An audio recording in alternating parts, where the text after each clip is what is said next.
유럽을 순방 중인 이재명 대통령이 소셜미디어를 통해 여당의 열정은 우리 진영이 아니라 국민 전체를 향해야 한다면서 대결과 배제보다는 갈등을 조정하고 반발을 최소화하는 큰 그릇 역할을 해야 한다고 말했습니다.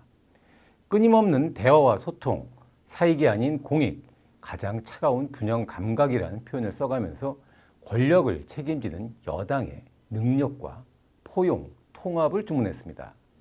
대통령의 메시지가 민주당 지도부를 비판한 것이라는 해석도 나왔습니다. 정청래 대표가 검찰의 보안수사권 전면 폐지를 주장했지만 친명계 좌장인 정성호 법무장관은 보안수사권의 필요성을 재차 강조하는 등 갈등이 빚어지고 있습니다. 정청래 대표 측은 대통령의 메시지가 특정 개인이나 당 지도부를 겨냥한 것은 아니라고 했지만 친명 의원들은 당 지도부가 더 이상 정부에 부담이 되지 않길 바란다고 말했습니다. 대통령의 통합 언급이 지난 경기 평택 재보궐선거 때 보수정당 출신 김용남 후보와 조국 후보를 놓고 여권이 분열했던 것과 관련됐다는 해석도 있습니다. 이재명 대통령은 지방선거 직후 우리 집에 들어온 사람한테 원래 우리 색깔 아니야 라면서 모욕을 하면 되겠냐. 여당은 큰 그릇이 돼야 한다면서 김용남 후보 지원에 소극적이었던 당 지도부의 불만을 나타냈습니다. 이재명 대통령이 말한 집권당의 책임과 통합, 현실 우선론은 보편 타당한 지적입니다. 취임 때부터 강조했던 모두의 대통령이 되겠다는 약속과 같은 맥락입니다. 그동안 민주당은 야당을 한 번도 파트너로 인정하지 않았고 입법 폭주를 거듭하면서 특정 진영을 위한 정치를 해왔습니다. 상임위원장 배분이나 쟁점 법안 처리, 국정조사와 특검 등 각종 국회 운영에서 협의나 절충 대신 자기 뜻을 일방적으로 관철시키는 자세로 일관해왔습니다. 대통령의 말은 여당 지도부뿐만 아니라 이재명 대통령 자신이 먼저 실천으로 증명할 사안이기도 합니다. 이 대통령은 많은 자리에서 야당과 협치를 강조했지만 선거 기간 중에도 야당에 대해 저질, 내 삶을 망치는 사람, 언어 해독 능력이 유치원 수준이라고 말했습니다. 각종 정책 추진이나 국정 현안에서 야당을 비롯한 반대 진영의 목소리를 제대로 반영하지 않고 있습니다. 그 중에서도 국민 전체를 보지 않고 진영의 틀에 갇혀 대결과 갈등을 조장하는 대표적 사례가 대통령 관련 사건들의 공소 취소 권한을 갖는 특검법의 추진입니다. 이 대통령은 취임 1주년 기자회견에서 지방선거에 담긴 국민 뜻을 겸허히 받들겠다고 하면서도 공소 취소 문제에 대해서는 잘못됐으면 시정하는 것이라면서 계속해서 추진할 의사를 밝혔습니다.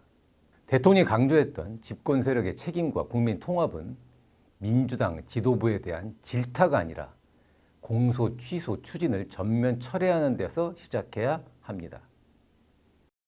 취업난과 치솟는 집값에 좌절하는 청년 세대의 실태를 다룬 본지 기획에서 20대 30대 응답자 48%가 기회가 된다면 해외 취업 이민을 떠날 의향이 있다고 답했습니다. 바늘구멍 같은 취업문은 갈수록 좁아지고 어렵게 일자리를 얻어도 소득만으로는 내 집 마련이 쉽지 않은 현실 속에서 청년들이 내일에 대한 희망을 잃고 있는 것입니다.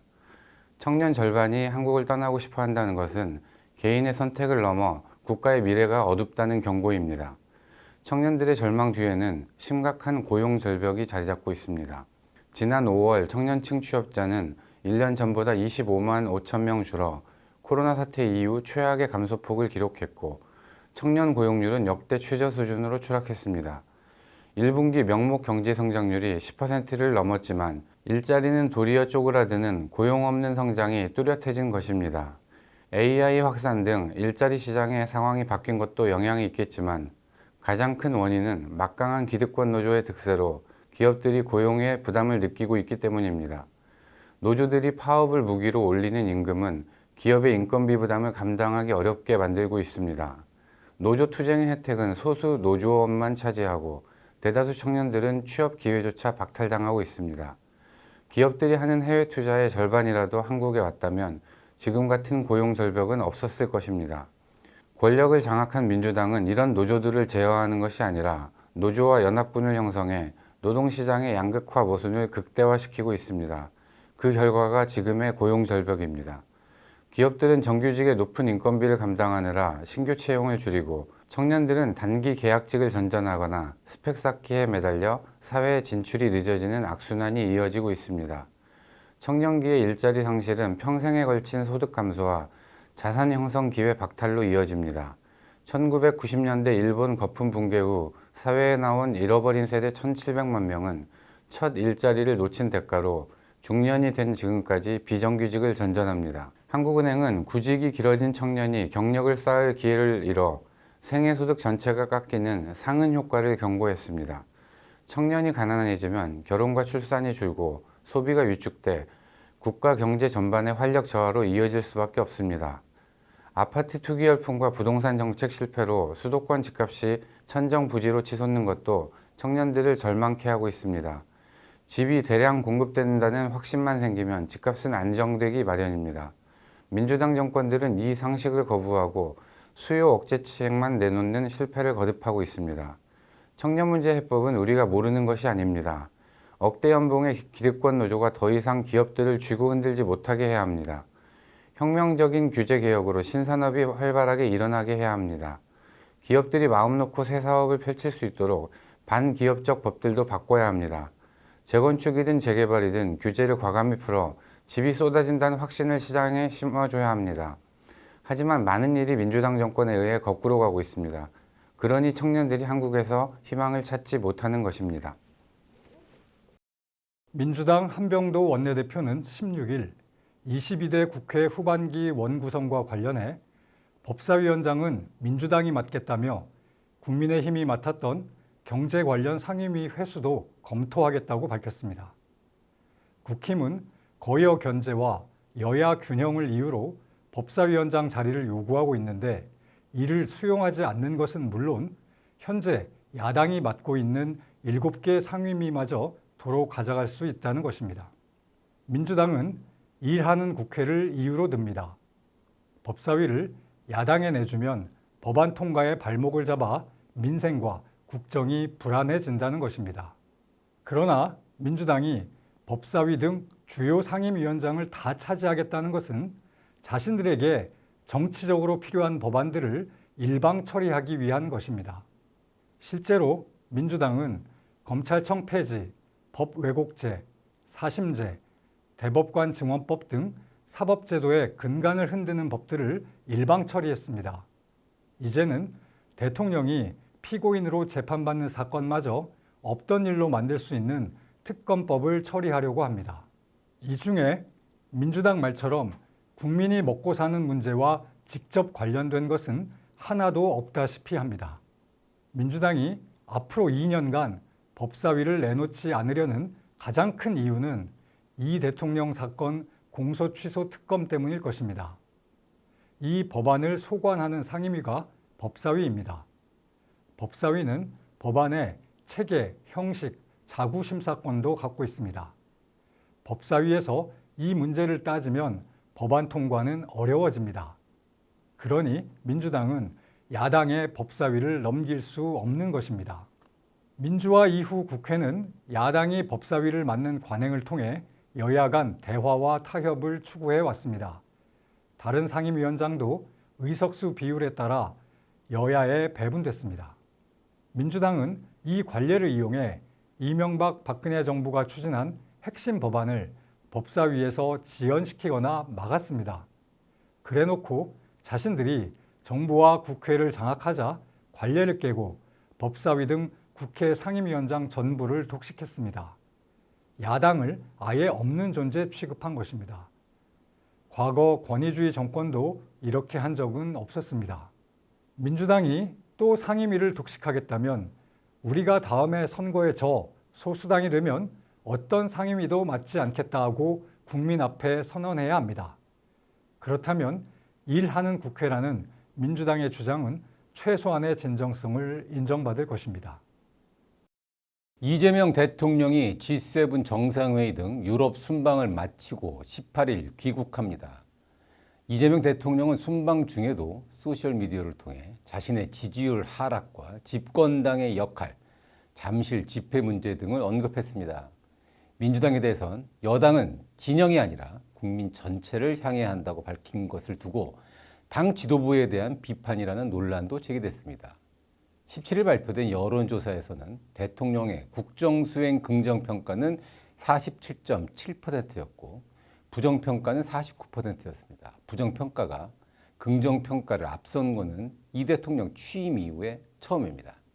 이 대통령은 지방선거 직후에 기자회견에서 지방선거에 담긴 국민의 뜻을 겸허히 받아들이겠다고 말했고 지지율이 50%로 하락했던 지난 10일에는 더 낮은 자세로 더 겸손하게 더 열심히 하겠다고 말했습니다. 그러나 대통령은 지지율 하락 원인인 대통령 관련 사건의 공소 취소와 부동산 등 핵심적 현안의 기조는 바꾸지 않겠다는 입장입니다. 공소 취소 문제에 대해서는 잘못된 것이 있으면 바로 잡으면 된다거나 은폐된 것이 있다면 법과 상식대로 드러내야 한다고 말했습니다. 대통령 사건들이 조사 대상에 포함된 법무부의 검찰인권존중미래위원회에는 공소 취소를 주장했던 인사 등 친여 인사들을 다수 투입했습니다. 공소 취소를 계속 추진하겠다는 겁니다. 지방선거에서 민주당이 서울 등 수도권에서 고전했던 것은 부동산 민심이 영향을 줬기 때문입니다. 대통령은 연초에부터 다주택자들을 겨냥해 정부 정책에 저항하면 손해를 볼 것이라면서 거친 언사를 쏟아 부었지만 결과적으로 아파트 매매가와 전셋값이 동시에 상승하는 결과로 돌아왔습니다. 그러나 이 대통령은 선거 이후에도 부동산 정책이 성공적이었다고 자평하면서 최후의 수단이라고 했던 보유세 인상을 시사했습니다. 2030의 관심사인 전세에 대해서도 대한민국에만 있는 일종의 사금융으로 지금 사라져가는 추세라면서 정상화 과정이라는 인식을 밝혔습니다. 충분한 공급 대책이 없이 역대 민주당 정권처럼 세금으로 수요를 억제할 것이라는 우려가 나오고 있습니다. 지방선거의 민심은 공소 취소와 부동산 정책 등 국정 기조의 전환을 요구하고 있습니다. 대통령에 대한 긍정보다 부정평가가 처음으로 높아진 지금이야말로 공소 취소 추진을 전면 중단하고 부동산 정책 기조를 바꿀 골든타임입니다. 국민들이 하지 말라고 경고를 보낸 일들에 미련을 갖고 밀어붙일 경우 더 매서운 민심의 회초리가 기다리고 있을 겁니다. 트럼프 미 대통령이 임명한 케빈 호시 연방준비제도 의장이 처음 주재한 연방공개시장위원회에서 기준금리를 연 3.5%에서 3.75%로 동결했지만 연내 인상 방침을 명확히 했습니다. 연준은 인플레이션이 여전히 2% 목표치를 상회하고 있다며 반드시 물가 안정을 달성할 것이라고 했습니다. 11월 중간선거를 앞두고 경기 부양을 위해 금리 인하를 원하는 트럼프 대통령과 달리 연준은 물가 안정을 위해 금리 인상이 불가피하다고 본 것입니다. 유럽중앙은행은 지난 11일 3년 만에 기준금리를 인상했고 일본은행도 16일 정책금리를 31년 만에 연 1%로 올렸습니다. 신현송 한국은행 총재 역시 물가 안정에 중점을 두고 늦지 않게 금리를 인상해 나갈 필요가 있다고 강조해 왔습니다. 전 세계 중앙은행들이 인플레이션이라는 공동의 적에 맞서 일제히 긴축 기조로 돌아선 것입니다. 서민 경제에 큰 피해를 주는 고유가, 고물가, 고환율의 3고 현상을 완화하기 위한 통화 긴축이 효과를 보려면 재정정책과 보조를 맞춰야 합니다. 중앙은행이 돈줄을 조이는데 정부가 확장 재정으로 돈을 풀면 효과가 반감될 수밖에 없습니다. 그런데 이재명 대통령은 지난달 국민의 눈을 속이는 포퓰리즘적인 긴축 재정론의 함정에 빠져서는 안 된다며 확장 재정 방침을 밝혔습니다. 나랏빛을 늘려 선심성 예산을 퍼붓는 것이 포퓰리즘인데 거꾸로 재정 건전성을 요구하는 상식적인 목소리를 포퓰리즘이라고 역공했습니다. 재정과 통화정책 엇박자가 얼마나 위험한지는 2022년 영국이 보여줬습니다. 영국 중앙은행이 물가를 잡기 위해 연속으로 금리를 올릴 때 트러스 총리가 재원 대책 없는 대규모 감세 정책을 발표하자 파운드화가 폭락하고 국채시장이 패닉에 빠졌습니다. 결국 트러스는 44일 만에 물러나 영국 역사상 최단명 총리가 됐습니다. 한국도 2021년 한국은행이 금리 인상을 시작했지만 정부가 민생지원금 명목으로 추경을 편성해 돈을 푸는 뼈아픈 경험을 했습니다. 물가가 잡히지 않자 한국은행이 추가 금리 인상에 나서는 악순환이 반복되면서 경기가 침체하고 국민의 대출 이자 부담이 급증했습니다. 긴축과 확장을 병행하는 것은 브레이크와 가속 페달을 동시에 밟는 것과 마찬가지입니다. 기축통화국이 아닌 한국이 엇박자 정책을 고집하면 환율과 물가 급등이라는 부메랑을 맞을 수 있습니다.